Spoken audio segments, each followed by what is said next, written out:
Hello friends, आप सभी का स्वागत है अपने यूट्यूब चैनल पॉलिटिकल वर्ड पर। आज हम बात करेंगे राजनीति विज्ञान विषय के बारे में, राजनीति विज्ञान की परिभाषा, प्रकृति एवं क्षेत्र के बारे में। जैसा कि आप जानते हैं कि राजनीति विज्ञान विषय एक महत्वपूर्ण विषय है। यह जो है राजनीति विज्ञान विषय की उत्पत्ति कैसे होती है, इसका क्षेत्र क्या है, इसका प्रकृति क्या है, इसके संदर्भ में हम बात करेंगे। राजनीति विज्ञान की उत्पत्ति राजनीति का प्रायवाची अंग्रेजी शब्द पॉलिटिक्स यूनानी भाषा के पोलिस, जी हाँ, POLIS पोलिस शब्द से बना है, जिसका अर्थ नगर और राज्य होता है। जी हाँ, नगर और राज्य का अध्ययन ही पॉलिटिकल साइंस विषय के से संबंधित है। राजनीति विज्ञान का जन्मदाता अरस्तु को कहा जाता है। राजनीति विज्ञान का जन्मदाता जो है वो अरस्तु को कहा जाता है। अरस्तु जो है अरस्तु एक महान दार्शनिक है और इसके साथ ही वह महान दार्शनिक प्लेटो का शिष्य भी है। इसके साथ अरस्तु ने पॉलिटिक्स पुस्तक की रचना की, जो राजनीति विज्ञान की सबसे महत्वपूर्ण पुस्तक है। इसीलिए जो है पॉलिटिक्स की रचना करने के कारण और राजनीति विज्ञान का वर्गीकरण करने के लिए अरस्तु को राजनीति विज्ञान का जनक कहा जाता है।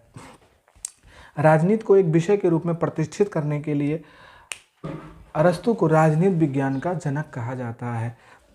इसका जो अरस्तु थे, अरस्तु के जो गुरु थे वो प्लेटो थे। प्लेटो ने भी एक पुस्तक की रचना की जिसका नाम था रिपब्लिक। रिपब्लिक जो है शिक्षा पर लिखा गया एक महत्वपूर्ण ग्रंथ है, ऐसा रूसो ने कहा है। रूसो ने कहा है कि जो प्लेटो की रिपब्लिक है वो शिक्षा पर लिखी गई एक महत्वपूर्ण ग्रंथ है। आगे हम देखते हैं जो प्लेटो है वो कहाँ से ज्ञान अर्जित किया। प्लेटो जो था वो जो है अपने गुरु सुकरात से, जो है प्लेटो का जो गुरु था वो सुकरात था, उससे उन्होंने जो शिक्षाएं ग्रहण की थी उसने अपनी पुस्तक में उसका लेखांकन किया। आगे हम देखते हैं अरस्तु जो है, अरस्तु ने राजनीति विज्ञान को सर्वोच्च विज्ञान कहा। जी हाँ, अरस्तु ने राजनीति विज्ञान को सर्वोच्च विज्ञान कहा है। यह सर्वोच्च, इसके बारे में राजनीति विज्ञान को सर्वोच्च विज्ञान किसने कहा, इस संदर्भ में नेट में कई बार ये प्रश्न पूछा जा चुका है कि किस विद्वान ने राजनीति विज्ञान को सर्वोच्च विज्ञान कहा है। आगे हम देखते हैं प्लेटो जो है, प्लेटो सुकरात का शिष्य था। सुकरात एक महान दार्शनिक था जिसे पश्चिमी दर्शन का जनक कहा जाता है। जी हाँ, सुकरात को जो है पश्चिमी दर्शन का जनक कहा जाता है। आगे हम देखते हैं राजनीति विज्ञान में प्लेटो का आदर्शवाद एवं अरस्तु का बुद्धिवाद समाहित है। प्लेटो ने जो है आदर्श राज्य की बात कही है। प्लेटो ने कहा कि आदर्श राज्य एक वह राज्य है जिसमें दार्शनिक राजा हो, जिसमें शिक्षा की व्यवस्था हो। ऐसे राज्य की कल्पना की जिसमें सुख और शांति और समृद्धि हो। अरस्तु ने अपनी पुस्तकों में जो है बुद्धिवाद और जो है राजनीति विज्ञान को एक विषय के रूप में प्रतिष्ठित करने का कार्य किया। आगे हम देखते हैं राजनीति विज्ञान का दृष्टिकोण। जी हाँ, राजनीति विज्ञान का जो दृष्टिकोण है वो दो प्रमुख रूप से तो दो ही है, परंपरागत और आधुनिक दृष्टिकोण। परंपरागत दृष्टिकोण क्या है, जब द्वितीय विश्व युद्ध से पहले, द्वितीय विश्व युद्ध के पूर्व जो है, जो राजनीति विज्ञान विषय के अध्ययन का जो विषय था वो राज्य सरकार से संबंधित था और इसी दृष्टिकोण को हम परंपरागत दृष्टिकोण कहते हैं। ईसा पूर्व 6वीं सदी से 20वीं सदी से लगभग द्वितीय विश्व युद्ध के पूर्व तक जिस दृष्टिकोण का प्रचलन रहा उसे अध्ययन की दृष्टि से परंपरागत दृष्टिकोण कहा जाता है। इसे आदर्शवादी या शास्त्रीय दृष्टिकोण भी कहा जाता है। जी हाँ, इसे आदर्शवादी या शास्त्रीय दृष्टिकोण भी कहा जाता है। परंपरागत दृष्टिकोण अनेक राजनीतिक विचारकों का योगदान रहा है, जैसे प्लेटो, अरस्तु, सिसरो, संत अंगस्टाइन, संत Aquinas, John Locke, Rousseau, Montesquieu, Kant, Hegel और TH ग्रीन जैसे विचारक इसमें प्रमुख थे। आगे हम देखते हैं कि आधुनिक दृष्टिकोण क्या है। आधुनिक दृष्टिकोण जो है, इस दृष्टिकोण का विकास द्वितीय विश्व युद्ध के बाद माना जाता है। इस विचारधारा के विद्वान Catlin Max Weber, Lasswell, David Easton, Herman Heller आदि हैं। ये राजनीति विज्ञान में राज्य सरकार से आगे बढ़कर शक्ति, प्रभाव, सत्ता, नियंत्रण निर्णय और मूल्यों पर अधिक बल दिया है। यह व्यवहारवादी दृष्टिकोण पर अधिक बल देता है। तो आज हम देखते हैं कि राजनीति विज्ञान की परिभाषा क्या है। परिभाषा जो है, राजनीति विज्ञान की परिभाषा के संदर्भ में ये कहा गया है कि राजनीति विज्ञान राज्य का अध्ययन है। कुछ विद्वानों ने कहा कि राजनीति विज्ञान सरकार का अध्ययन है। तो सबसे पहले हम देखते हैं कि राजनीति विज्ञान राज्य का अध्ययन कैसे है। तो जिसे इसमें राजनीति विज्ञान के राज्य के अध्ययन के संदर्भ में गार्नर, गैटिल, गैरिस, ब्लैंटसली आदि विद्वानों ने राजनीति विज्ञान के राज्य के अध्ययन को मुख्य विषय माना है। केंद्रीय विषय जो है राजनीति विज्ञान का राज्य माना, स्टेट माना है। जैसे डॉक्टर गार्नर के अनुसार, गार्नर ने कहा कि राजनीति विज्ञान विषय के अध्ययन का प्रारंभ और अंत राज्य के साथ ही होता है। अर्थात जो है कि राजनीति विज्ञान का आरंभ और अंत जो है राज्य से है, राज्य के विषयों से है, राज्य के तत्वों से है। राज्य के मुख्य विषय जो है उसका स्टेट है, राज्य है। आगे हम देखते हैं ब्लैंटसली के अनुसार राजनीति विज्ञान वह विज्ञान है जिसका संबंध राज्य से है और जो यह समझाने का प्रयत्न करता है कि राज्य का आधारभूत तत्व क्या है, उसका आवश्यक स्वरूप क्या है, उसकी किन विधियों रूपों में अभिव्यक्ति होती है तथा उसका विकास कैसे हुआ। यह बात ब्लैंटसली ने कहा।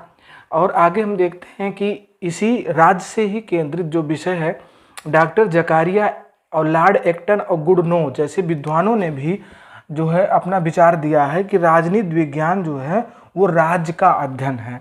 ठीक है, तो ये जो विचारक हैं, गार्नर हैं, ब्लैंटसली हैं, जकारिया हैं, ये लोग जो है राजनीति विज्ञान में राज्य को जो है सबसे महत्वपूर्ण विषय मानते हैं। आगे हम देखते हैं राजनीति विज्ञान को सरकार मानने वाले कौन से विद्वान हैं। तो राजनीति विज्ञान को सरकार जो है मानने वाले जो विद्वान हैं वो सबसे पहले जो है वो सीले हैं। सीले, लीकाक आदि जैसे विद्वानों ने राजनीति विज्ञान को सरकार का अध्ययन माना है। तो जैसे लीकाक के शब्दों में, लीकाक ने कहा क्या है, लीकाक के अनुसार राजनीति विज्ञान सरकार से संबंधित विद्या है। जी हाँ, राजनीति विज्ञान जो है वो सरकार से संबंधित विद्या है। अर्थात सरकार के ही जो है उसका केंद्रीय विषय माना कि सरकार जो है, सरकार के इर्द गिर्द ही जो है राजनीति विज्ञान का अध्ययन किया जाता है।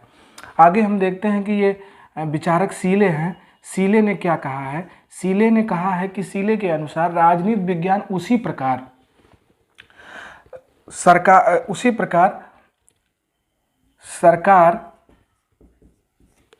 सरकार के तत्वों का अनुसंधान करता है, सरकार के तत्वों का अनुसंधान करता है, जैसे संपत्ति शास्त्र संपत्ति का, जीव शास्त्र जीव का, और बीज गणित जो है अंकों का। जी हाँ, बीज गणित जो है अंकों का, तथा ज्योमिति शास्त्र जो है वो स्थान, लंबाई, चौड़ाई का अध्ययन करता है। जी हाँ, तो इन्होंने जो है सरकार को मुख्य विषय माना है। और अतः ये हम मान सकते हैं कि राजनीति विज्ञान जो है वो सरकार का अध्ययन करता है, जिसमें जो है सीले और लीकाक ने अपने विचार प्रस्तुत किए हैं। आगे हम देखते हैं कि राजनीति विज्ञान में आधुनिक दृष्टिकोण या व्यवहारवादी दृष्टिकोण क्या है।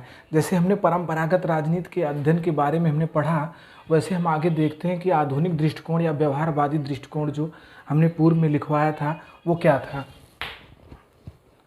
ये देखते हैं आगे कि इसमें जो है ये क्या है। देखते हैं कि सबसे पहले हम देखते हैं कि द्वितीय विश्व युद्ध जो था, द्वितीय विश्व युद्ध तक जो था वो राज्य सरकार और संस्थाओं को ही अधिक महत्वपूर्ण माना जाता था। परंतु द्वितीय विश्व युद्ध के बाद जो है जो विचारधारा आगे निकल के आई, जिसे हम आधुनिक दृष्टिकोण का उदय बोलते हैं, ये जब विचारधारा आधुनिक दृष्टिकोण का उदय हुआ उसमें जो है कुछ निम्नलिखित विषय सम्मिलित किए गए, जिसमें 1969 में जो है सब डेविड स्टन जो है, जिनको व्यवहारवादी जो है विचारक कहते हैं, द्वारा राजनीतिक व्यवहार का अध्ययन एवं अन्य सामाजिक तत्व जैसे जाति, धर्म, परंपराओं को भी शामिल किया गया। इसके साथ ही जो है आधुनिक दृष्टिकोण के विद्वानों ने राजनीति विज्ञान को जो है शक्ति, प्रभाव, सत्ता, नियंत्रण, निर्णय और मूल्यों के स्थान मूल्यों के साथ साथ जो है अन्य विषयों जैसे कि आधुनिक विषयों, नवीन विषयों के अध्ययन को महत्वपूर्ण माना। तो आगे हम देखते हैं कि जो आधुनिक दृष्टिकोण में जो है आधुनिक दृष्टिकोण की आलोचना भी की गई। ऐसा नहीं है, आधुनिक दृष्टिकोण की आलोचना भी की गई कि इसमें जो है कहा गया कि इसमें कि जो है तमाम प्रकार तर्कसंगत नहीं है। जैसे भी आगे इन्होंने और विद्वानों ने जो है इसको समन्वय बनाने का प्रयास किया कि जो परंपरागत राजनीति दृष्टिकोण है और आधुनिक दृष्टिकोण है दोनों में समन्वय बनाया जाए। इसमें जैसे VO की हैं, जे रोलैंड हैं, पीनाक हैं, डेविड जी स्मिथ ने जो है ये ऐसे लोगों ने जो है परंपरागत और आधुनिक दृष्टिकोण में समन्वय बनाने का प्रयास किया। तो ये जो है आधुनिक दृष्टिकोण के विचारकों का मत है। आगे हम देखते हैं कि राजनीति विज्ञान का क्षेत्र क्या है। जी हाँ, इसके क्षेत्र के बारे में हम बात करेंगे। जो हमने बताया था कि राजनीति विज्ञान का क्षेत्र कैसा है, तो क्षेत्र जो है राजनीति विज्ञान का क्या है, आगे हम देखते हैं। 1948 में यूनेस्को, अमेरिका में जो है यूनेस्को में एक राजनीतिक विद्वानों का सम्मेलन हुआ जिसमें निम्नलिखित विषयों को राजनीति विज्ञान में शामिल समझे जाने की पुष्टि की गई। इसमें उन्होंने कहा कि ये चीज़ें जरूर आवश्यक रूप से राजनीति विज्ञान में शामिल किया जाना चाहिए। जैसे हम देखते हैं कि वो कौन से विषय थे, तो उन्होंने कहा कि राजनीतिक सिद्धांत। जी हाँ, सबसे पहले उन्होंने कहा राजनीतिक सिद्धांत। तो राजनीतिक सिद्धांत में राजनीतिक सिद्धांत तथा राजनीतिक विचारों का इतिहास जो है इसका भी अध्ययन जो है राजनीति विज्ञान में किया जाना चाहिए। यहाँ तक इसका क्षेत्र जो है वो इसके राजनीतिक विचारों, उसके इतिहास, उसकी जो है जो स्थिति है उसका जो है अध्ययन किया जाए और राजनीतिक सिद्धांतों का भी अध्ययन किया जाए। दूसरा है राजनीतिक संस्थाएं। जी हाँ, राजनीतिक संस्थाएं बहुत महत्वपूर्ण है। जैसे संविधान हो गया, राष्ट्रीय सरकार हो गई, प्रादेशिक तथा स्थानीय शासन हो गया, तुलनात्मक राजनीतिक संस्थाएं हो गई। तो इन सभी का अध्ययन जो है वो राजनीति विज्ञान में किया जाना अति महत्वपूर्ण है। ऐसा जो है यूनेस्को के सम्मेलन में निर्णय लिया गया। राजनीतिक और तीसरा जो है सबसे महत्वपूर्ण जो है तीसरा राजनीतिक दल। राजनीतिक दल जो है और दबाव समूह एवं लोकमत, जो तीसरा जो सबसे महत्वपूर्ण है वो उसमें है कि राजनीतिक दल, दबाव समूह, समुदाय, नागरिकों को सरकार व प्रशासन में भाग लेना, मतलब नागरिकों को सरकार में और प्रशासन में भाग लेना। और ये जो है महत्वपूर्ण है राजनीति विज्ञान के विषय में, क्षेत्र में। और इसके साथ साथ लोकमत का भी अध्ययन जो है लोकमत का भी किया जाना चाहिए। आगे हम देखते हैं चौथा जो है अंतर्राष्ट्रीय संबंध। तो अंतर्राष्ट्रीय संबंध जो है वो अंतर्राष्ट्रीय राजनीति, अंतर्राष्ट्रीय विधि और अंतर्राष्ट्रीय संगठन और प्रशासन का भी जो है ये यहाँ तक जो इसका क्षेत्र जो व्यापक है इसका भी अध्ययन किया जाना चाहिए, इतना व्यापक है। इस प्रकार हम राजनीति विज्ञान के अध्ययन के लिए निम्नलिखित बातें निकल करके आती हैं। सबसे पहली क्या बात आती है कि जो सबसे पहले मानव का अध्ययन किया जाना इसमें आवश्यक है। मानवीय क्रियाओं का अध्ययन, मानव से संबंधित सभी वो राजनीतिक विषयों का, तत्वों का अध्ययन किया जाना चाहिए जो राजनीति विज्ञान से संबंधित हो। दूसरा जो है वो राज्य का अध्ययन, ये महत्वपूर्ण ही है, आप जानते ही हैं। तीसरा जो है सरकार का अध्ययन, ये भी महत्वपूर्ण है। और स्थानीय, राष्ट्रीय और अंतर्राष्ट्रीय समस्याओं का भी अध्ययन ये भी किया ही जाएगा। राजनीतिक दल, दबाव समूह का अध्ययन, ठीक है। और 6वां नंबर है कि राजनीतिक इतिहास एवं आधुनिक विचारधाराओं का अध्ययन किया जाना चाहिए। और 7वां जो है वो अंतर्राष्ट्रीय विधि, ध्यान दीजिएगा, संबंधों एवं संगठनों का अध्ययन किया जाना चाहिए। तो ये जो है राजनीति विज्ञान का क्षेत्र जो है ये इस तरीके से रहा। आगे हम देखते हैं, आगे हम अगली वीडियो में मिलते हैं।